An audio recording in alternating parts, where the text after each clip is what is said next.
Welcome my students and friends.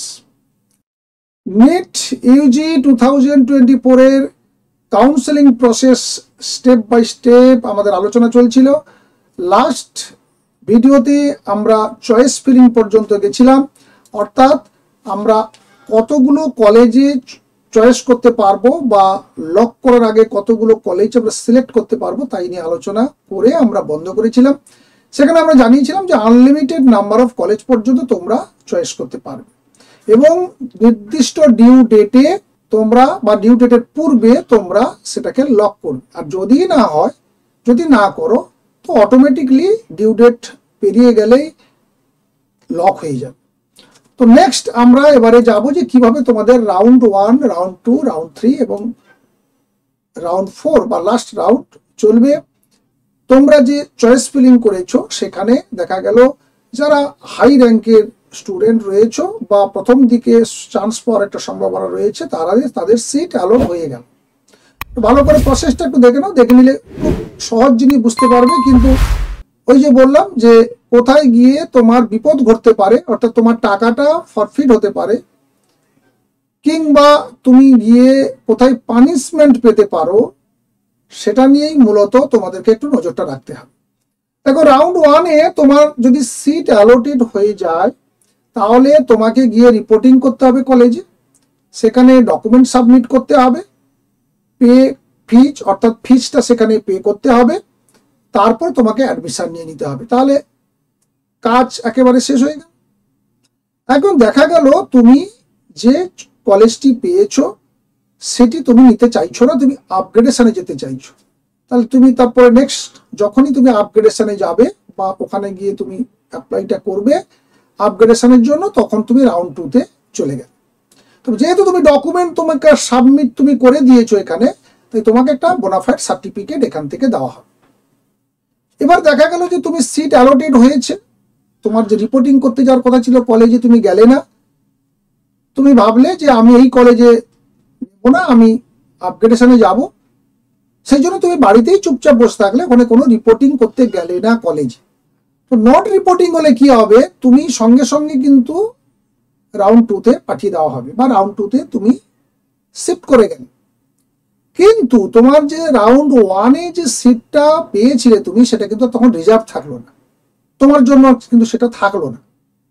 কিন্তু যে report করেছিল সে যদি রাউন্ড 2-তে গিয়ে কোনো না সিট ভালো পায় বা অন্য তার যে আপগ্রেডেশনের যে ইচ্ছাটা ছিল সেখানে গিয়ে তার যদি মনোমতো যদি কোনো কলেজ না পায়, সে কিন্তু চাইলে এই সিটটি নিতে পারে। কিন্তু তুমি যেহেতু রিপোর্টিং করলে না, তাই তোমার জন্য সিটটা রিজার্ভ থাকলো না, তুমি রাউন্ড 2-তে চলে গেলে।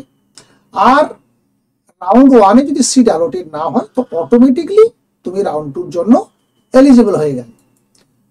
রাউন্ড 2-তে গিয়ে দেখা গেল তোমার সিট অ্যালোটেড হয়ে গেল, রিপোর্টিংটা কিন্তু এখানে মাস্ট। অর্থাৎ রাউন্ড 1-এ তুমি যে রিপোর্টিংটা করেছিলে কিংবা না চাইলেও তুমি চুপচাপ বসেছিলে, তুমি রাউন্ড 2-তে এন্ট্রি নিয়ে নিয়েছো, কিন্তু এখানে কিন্তু রিপোর্ট যদি তুমি না করো তাহলে তুমি রাউন্ড 3-তে যেতে পারবে না।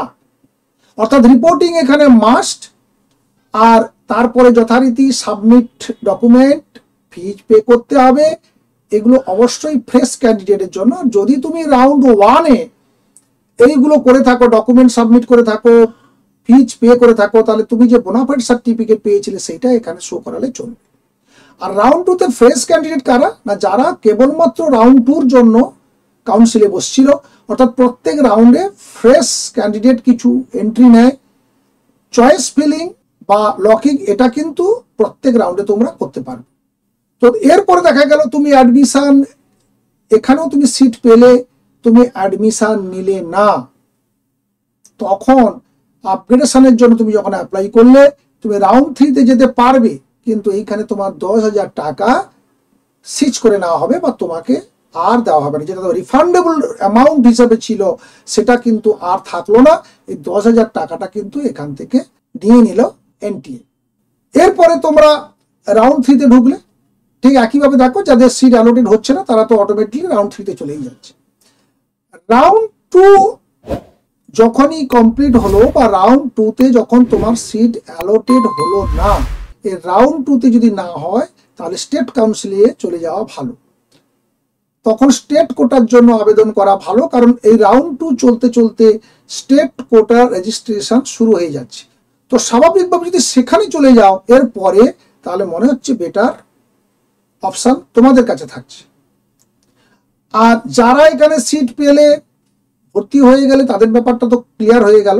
তো দেখা গেল যারা পেলে না, আপগ্রেডেশনের জন্য গেলে 10,000 টাকা ফাইন দিয়ে, তাদের জন্য রাউন্ড 3-তে কি কি অপেক্ষা করছে না, রাউন্ড 3-তে গিয়ে দেখা গেল তুমি সিট পেলে না, তাহলে তো রাউন্ড 4-এ তুমি চলে গেলে সরাসরি।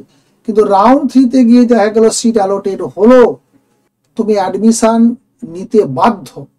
যদি না নাও তাহলে তুমি রাউন্ড 4-এর জন্য আর অ্যালাউ করবে না তোমাকে, বা তুমি আর অ্যালাউড হবে না। তার মানে রাউন্ড 2 থেকে রাউন্ড 3-তে এসে তোমার আর একটা ধাক্কার সম্মুখীন তুমি হলে, যে তুমি এরপরে আর চয়েসের জন্য, বেটার চয়েসের জন্য তুমি সুযোগ নিতে পারবে না। তোমাকে এখানে যে যদি অ্যালোটেড হয়ে যায় সিট, তোমাকে নিতেই হবে, সে যেই কলেজই হোক না কেন। এরপর থাকছে কি রাউন্ড 3-তে যাদের হলো না তারা তো রাউন্ড 4-এ চলেই গেল, আর বাকি এরা কিন্তু যেতে পারলো না। রাউন্ড 4-এর ক্ষেত্রে দুটো খুব গুরুত্বপূর্ণ জিনিস জানিয়ে দিই। রাউন্ড 4-এ থাকতে পারবে তখনই যদি তুমি অন্য কোনো রাউন্ডে তোমার নামের এগেনস্টে কোনো সিট অ্যালোটেড না হয়ে থাকে, তাহলেই কেবলমাত্র তুমি এই রাউন্ড 4-এ থাকতে পারবে। যদি হয়ে যায় তুমি এখানে আসতে কোনোভাবেই পাচ্ছ না, সেটা রাউন্ড 3 তুমি দেখে নিলে। রাউন্ড 4-এ এসে যদি তোমার সিট অ্যালোট হয় তাহলে তোমাকে অ্যাডমিশন নিতেই হবে, আর যদি না হয় তাহলে আরেকটা পানিশমেন্ট তোমার জন্য অপেক্ষা করছে। তুমি 1 ইয়ারের জন্য একরকম প্রায় সাসপেন্ড হয়ে থাকবে, অর্থাৎ কামিং ইয়ারে 2025-এ তুমি কোনোভাবে কাউন্সেলিংয়ে বসতে পারবে না। কি অল ইন্ডিয়া কোটা, কি স্টেট কোটা, তুমি যতই ভালো রেজাল্ট করো না কেন, যত ভালো র্যাঙ্কেই তুমি যাও না কেন, এরপরে 1 ইয়ার তোমাকে স্টে করিয়ে দেওয়া, যদি তুমি রাউন্ড 4-এ গিয়ে সিট পাওয়ার পরে না নাও। আর এই সিটটা যে কোনো সিট হতে পারে, সে বিডিএস হতে পারে, সে যে কোনো রাজ্যের যে কোনো প্রান্তে যে কোনো কলেজ হতে পারে, তোমার পছন্দ নাও হতে পারে, কিন্তু একবার অ্যালোটেড হয়ে গেলে সেই সিটটা তোমাকে নিতে হবেই। যদি না নাও, কামিং ইয়ারে তোমার জন্য কিন্তু যথেষ্ট দুঃখ অপেক্ষা করছে।